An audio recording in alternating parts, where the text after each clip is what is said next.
it's Teacher Darcy, and welcome to part 3 of 6 in our Circle Time adventure. We're going to make Play-Doh. There's a lot of things you can do with Play-Doh, but first we have to mix it. You're going to need 2 cups of flour. This is regular baking flour, but if you're allergic to gluten and it hurts your skin, don't use this kind of flour. Some hot water, about 1.5 cups. You might not need that much, but it's nice to have it. 1/2 cup of salt. You're going to need a tablespoon of oil and cream of tartar. The tablespoon is bigger than the teaspoon. Don't get them mixed up. First, let's start by pouring in our flour into our big bowl using our spatula. Pour it in slowly so you don't get a lot of dust.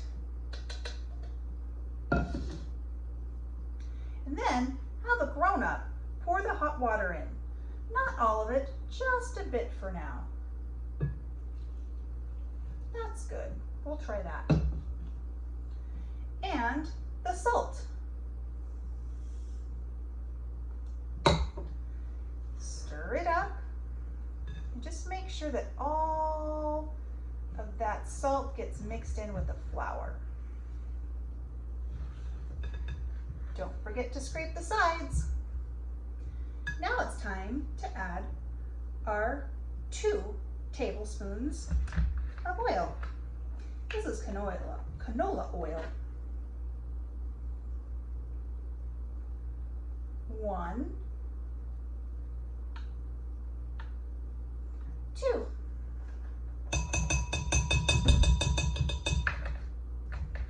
Make sure you put the lid back on that oil. We don't want any of it to spill. And 1 tablespoon of cream of tartar.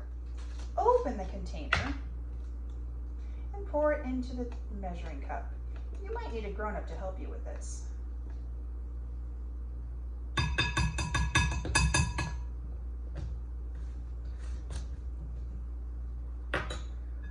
Once you've mixed it really well, let's see if it needs any more water. Well, it's starting to look a little clumpy, but a little bit like Play-Doh. I think we need a little bit more hot water. You can always add a little bit more, but you can't take a little more out. That's better. Now all that flour is getting absorbed. Absorbed means that the flour and the water mix together. That looks like some pretty good thick Play-Doh. It's this time you can add some food coloring. I have pink, blue, green, and purple. You have to be very careful with food coloring because it's very messy and it's really hard to wash off. So I'm going to put this aside for now, and we're just going to have white Play-Doh.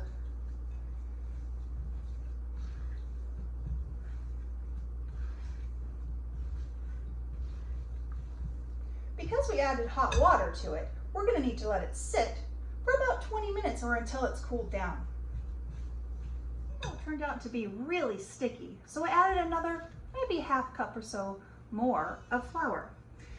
It's going to feel sticky at first, and the more that it's out and the more that you play with it, the more it's going to harden. You can sculpt with your new Play-Doh. You can build with your new Play-Doh. You can even make little beads.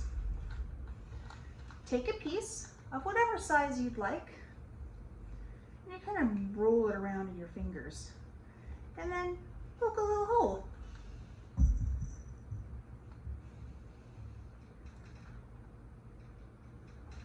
And now you have a bead. You let them sit for a few days, then it will get really, really hard, and then you can play with them. Here's another bead you can make. Roll it out.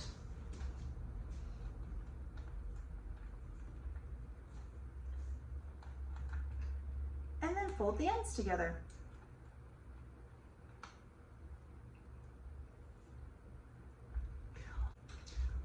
can you make? Be safe, be healthy, and remember, you are so very loved. Oh, I almost forgot. You can store your Play-Doh in your favorite bag. It'll stay fresh for up to 2 weeks. After that, it's time to make a new batch. Don't forget to wash your hands. Wash your hands before you make Play-Doh, before you play with Play-Doh, and after you're all done. This will help keep the germs out of the Play-Doh and the rest of your house. Bye-bye.